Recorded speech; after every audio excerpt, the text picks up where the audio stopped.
Maintenant, pour passer maintenant au cas Milan AC, j'avais envie d'en parler par rapport à Milan et notamment ce que je vois dans mon club, le Paris Saint-Germain, qui a été catastrophique. Et moi, on espère que tu vas rappeler, Yamine, c'est ton moment. L'AC Milan, est-ce que c'est un modèle de gestion à suivre? Et est-ce que pour vous, les clubs en crise doivent prendre exemple sur l'AC Milan? Je commence. Vas-y. Ouais, c'est le Milan AC, c'est une équipe que je connais bien, qui font partie de mes rivaux, mais bon, bref, c'est un autre débat. C'est un club qui est très bien géré actuellement, notamment au niveau salarial. Et d'un point de vue sportif, ils ont quand même à la tête de leur direction un certain joueur qui s'appelle Paolo Maldini. Ceux qui ne le connaissent pas, c'est plus la peine de regarder le foot à la télévision. Et c'est un mec qui, voilà, c'est la légende du Milan AC. Il a été nommé manager de la saison. Le meilleur défenseur de l'histoire pour moi. Voilà. Il a été nommé directeur sportif de la saison. Tout à fait, exactement. Et je pense que la nouvelle direction avec le président Cardinal l'a nommé et s'occupe parfaitement de la gestion et de la politique sportive, soit en termes de recrutement, en termes de management aussi. Et la politique salariale, elle était bien remise à niveau parce que à un moment donné, prolonger n'importe qui, sous n'importe quelle condition, avec n'importe quel salaire. Et là, maintenant, ça devient compliqué de prolonger au Milan AC. Et ils sont ultra fermes dans les contrats. Je peux témoigner du cas que je connais bien, Ismaël Benasser, qui a demandé une revalorisation de 4 millions. Il lui propose que 3,5. Et c'est compliqué actuellement parce qu'il est son contrat jusqu'en 2024. Et s'ils ne se mettent pas d'accord, je pense que Ismaël Benasser quittera le Milan AC cet été. Donc c'est un des exemples. Il y a le cas Leao aussi qui est compliqué à gérer parce que c'est la pépite, le crack du Milan AC, c'est lui qui a la plus grosse valeur actuellement. Donc en termes de politique salariale, c'est plutôt bien géré, mais il va falloir régler ça aussi. Et financièrement, c'est sain. Ça a été récupéré par Redbird. C'est une société qui a énormément d'argent et qui investit beaucoup dans le football et dans le sport actuellement. Et c'est le Milan AC qu'ils ont choisi par rapport à l'histoire, etc. Et je trouve que c'est très bien géré, pas surévalué, et on voit les résultats tout de suite, hein, champion d'Italie cette année, et voilà, on verra si en Ligue des Champions ils arrivent à se qualifier, même si ça va être compliqué, mais en tout cas c'est une belle politique très bien gérée par la direction milanaise. Ce qu'on peut penser de cette gestion, notamment cette gestion salariale, qui est vraiment, on va dire, le point d'orgue de la gestion de l'AC Milan, avec par exemple Donnarumma, le cas Donnarumma qu'on connaît très bien nous, parce qu'il a rejoint le Paris Saint-Germain, le cas Kessié, qui lui aussi n'a pas voulu prolonger, avec voilà, cas de masse salariale aussi, là aussi le salaire, et on peut repenser, je me rappelle, j'avais vu un live de Bruce Granet qui avait comparé la masse salariale du Paris Saint-Germain, qui était, bon, comme d'habitude, démesurée, et qui avait comparé la masse salariale de l'AC Milan. Tu pouvais avoir un Théo Hernandez qui était monstrueux, avec un 2 millions par an, un 1 million par an, 3 millions maximum, on va dire, par an. Et t'avais, bon, au Paris Saint-Germain, t'as des 50 millions par an, des 30 millions par an. Bernat qui touche plus que Théo Hernandez. Oui, Juan Bernat qui peut être à du 8 millions par an, 9 millions par an. Donc il avait vraiment fait un comparatif de son club de cœur à Milan.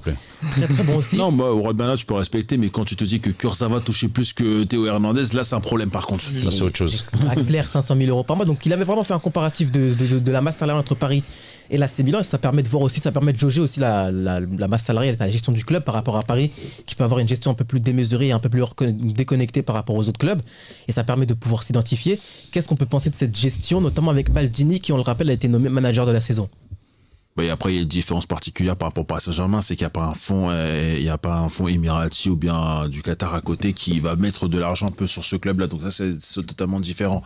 Mais moi, ce qui me touche en fait de la part de l'AC Milan, c'est que j'ai l'impression qu'à part ceux des grosses têtes qui veulent demander des revalorisations salariales, peut-être à juste titre, mais en fait, on a beaucoup qui disent, mais moi, je veux tout simplement jouer. Ça, le truc de côté financier, ça m'intéresse pas plus que ça, en fait. Quand tu vois, justement, tu parlais de Théo Hernandez qui touche que 2 millions par an, alors qu'au vu son niveau et vu la saison qu'il a fait la saison dernière, il méritait quand même de gagner plus, tu vois. Et pourtant, c'est pas ça qu'il cherche en premier. Donc surtout que quand Paris était dessus, il était plus apte à vouloir prolonger ou continuer avec Milan que de signer avec Paris. Sachant que Paris était prêt à mettre une grosse somme. Ça montre clairement que l'aspect financier ne compte pas pour eux. Ça montre clairement qu'ils veulent jouer dans un grand club comme l'AC Milan, qu'ils veulent justement être dans un projet de pouvoir restructurer le club et surtout de le remettre en avant, parce que je rappelle que Milan, il sortait quand même de 10 ans de trou noir. Je pense que Yacine, peut-être que tu connais Milan mieux que nous. Tu as vu ce que s'est passé. Pas mieux, mais en tout cas, je me souviens, j'ai beaucoup de souvenirs. Comme la Banterra, comment c'était auparavant, etc. Et tout à l'heure, tu parlais justement de le fait de dépenser à droite à gauche. Vous vous rappelez du dernier mercato de Leonardo avec l'AC Milan, quand ils ont recruté, je crois, 11 joueurs différents. Ça fait. C'est un crime de guerre. C'est un crime contre l'humanité ce moment-là quand même. Donc des joueurs en Paqueta qui l'a fait ramener. Paqueta, il y avait de Laxat, Piatek, mais une horreur. L'Axel parce qu'il faisait des débordements à la Coupe du Monde, c'est pour ça qu'il l'a fait. Non mais tu vois, mais après c'est que je pense que le Milan a vraiment pris conscience de toutes les erreurs qu'ils ont faites sur ces dernières années. C'est pour ça que justement, et en plus comme on l'a dit, c'est qu'ils sont surtout basés sur quelqu'un qui connaît parfaitement le club, parce qu'on parle de Paolo Maldini, mais on parle quand même d'un joueur qui est resté 25 ans classes, à l'AC Milan.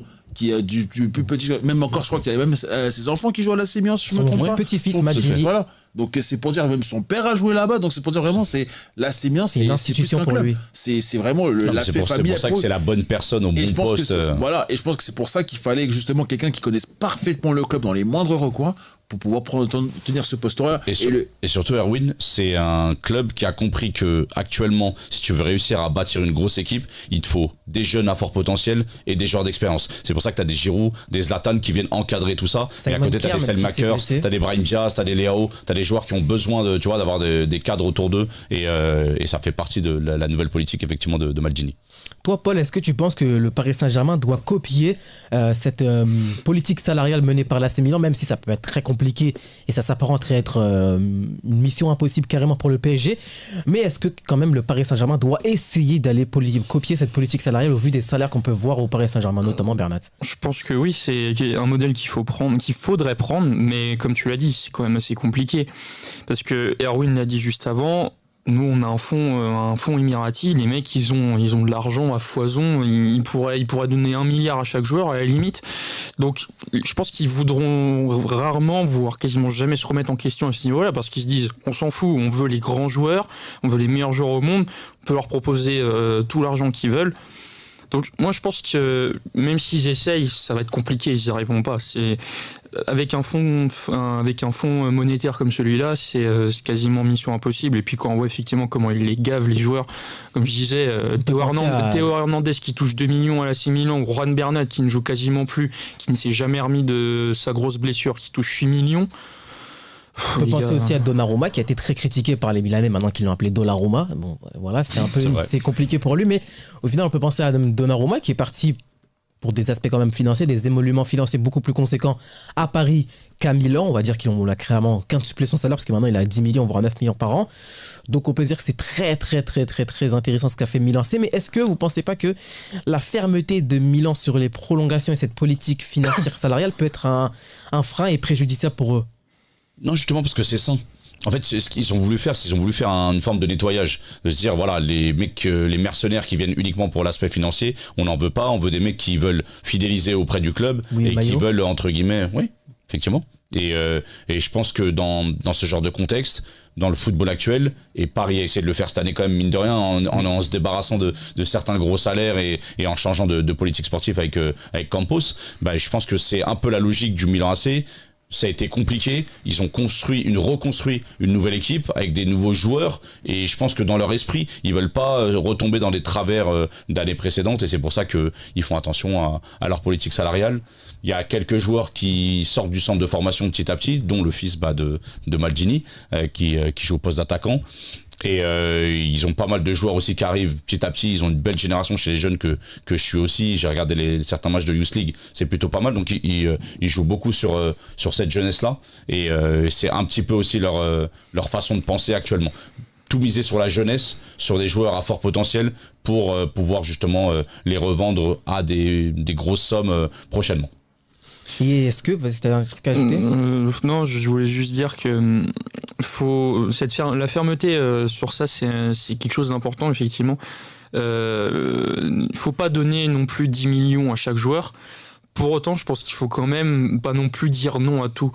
Ce que je veux dire, c'est que par exemple, un Théo Hernandez à 2 millions, on parle quand même d'un des meilleurs latérales gauche au monde à l'heure actuelle.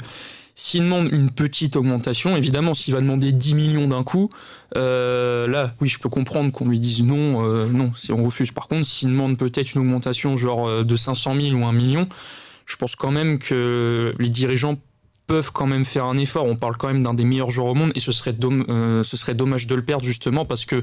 À son poste. Oui, à son poste, oui, Ouais, je parle, oui, à merci. son poste, oui, Un pardon. petit problème, c'est que si tu commences à faire ça pour Théo Hernandez, tu vas devoir faire ça pour Léao. Est-ce qu'on fait ça pour Tu vas Benasser faire ça aussi? pour Benasser. Oui, Et mais c'est des justement, joueurs t'auras importants. Benasser. C'est des joueurs importants. C'est des joueurs. Oui, mais c'est le bien problème, sûr. Donc en fait, tous les joueurs importants, tu leur fais ça.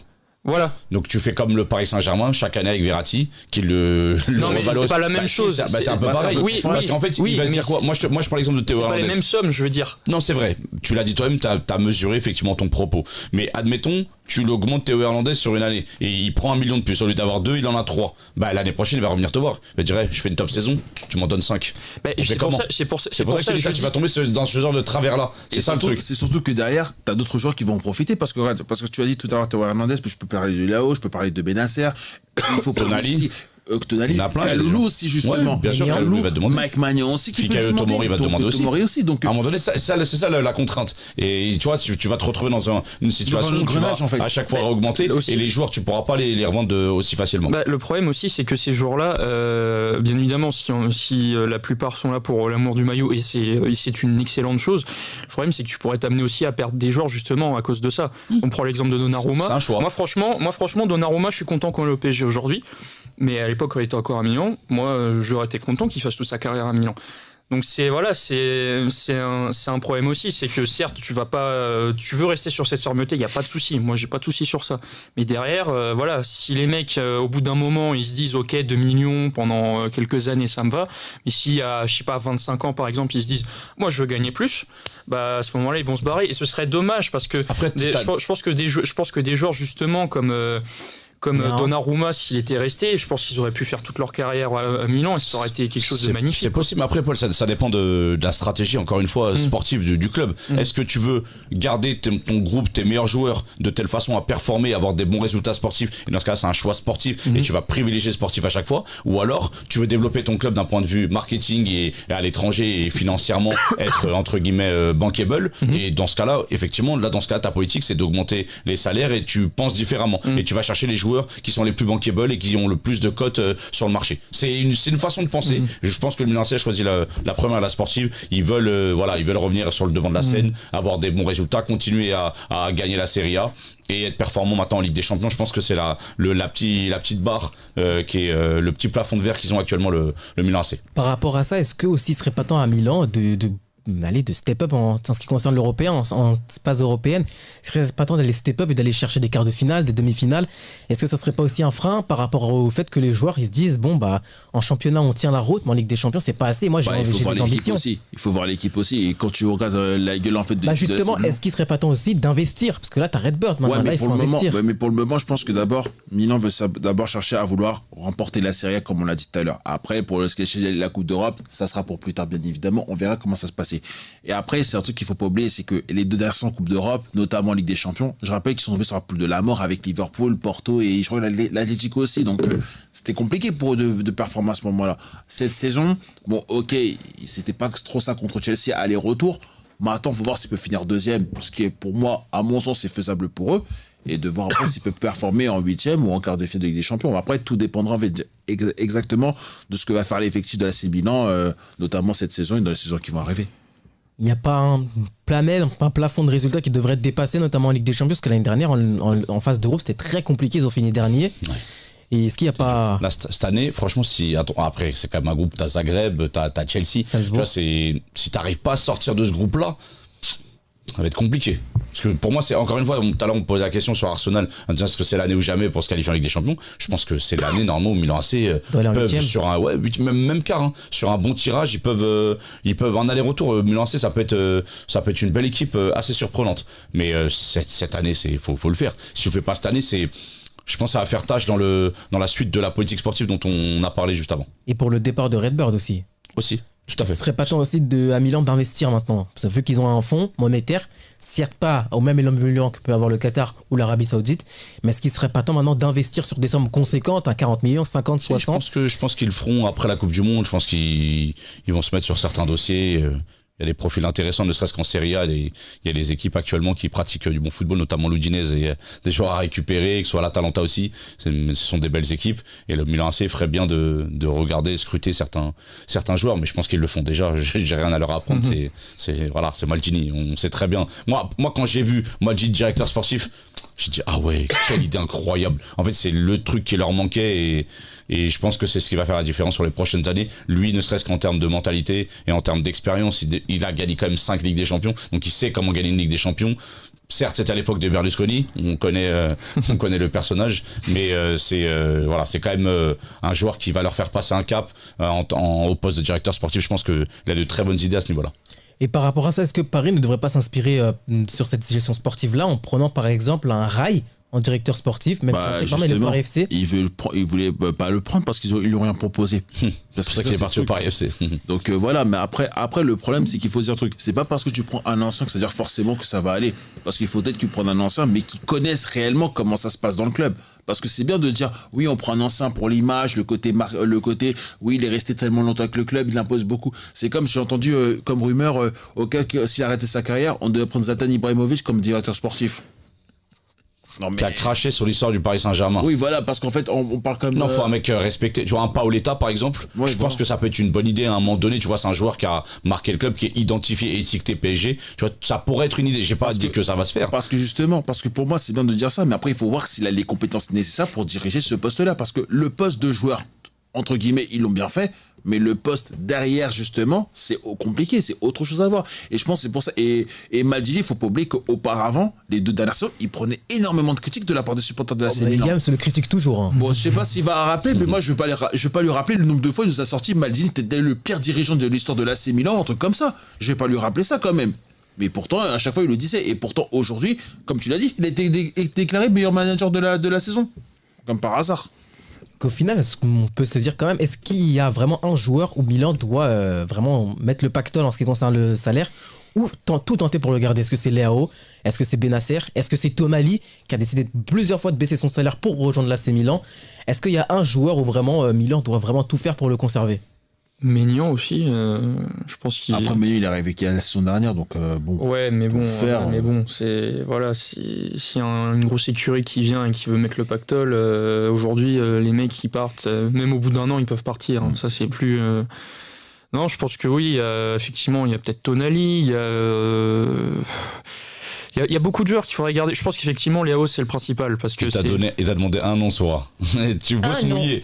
Un seul joueur que tu dois absolument garder pour ton projet. Personnellement, moi, je garderais Tonali. Leao. Ah, moi, je garderais Bennacer. 3 joueurs différents. Ouais, Leao, Bennacer, Tonali. Pourquoi Tonali?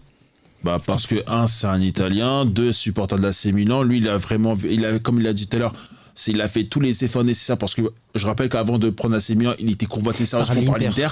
Donc il a fait tout ce qu'il pouvait pour être justement à Milan, parce que pour lui Milan c'est vraiment son club, il veut être adhérent dans ce projet-là.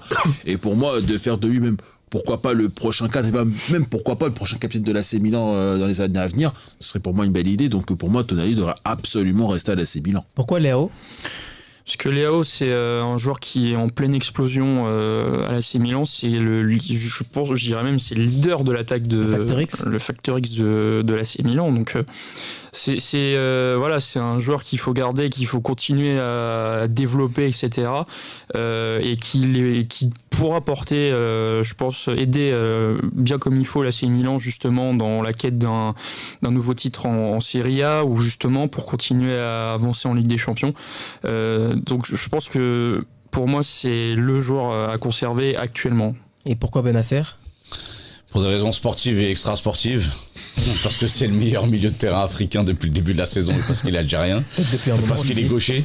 Voilà, parce que les gauchers de ce profil-là, il n'y en a pas beaucoup. Non, plus sérieusement, c'est un joueur complet, c'est un joueur qui a l'âme d'un leader, qui a eu d'ailleurs à 2 reprises le brassard de capitaine cette année, et à qui on donne les responsabilités. Et c'est aussi le chouchou de Paolo Maldini. C'est le joueur qui couve, et il pense qu'il va le protéger pendant plusieurs années, et je pense qu'il va rester, ils vont trouver un accord prochainement. Et c'est un joueur qui sait tout faire, qui est complet, qui est capable de marquer, capable de bien défendre, qui a la grinta, et qui est maintenant, parfaitement adapté au football italien, qui a compris les exigences tactiques du club et de la Serie A, et qui va normalement pouvoir créer des différences dans les prochains mois, et je pense que c'est un joueur qui est aussi apprécié par le groupe.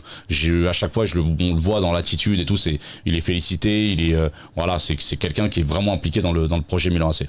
Voilà, je pense qu'on a fini le cas AC Milan. Bon,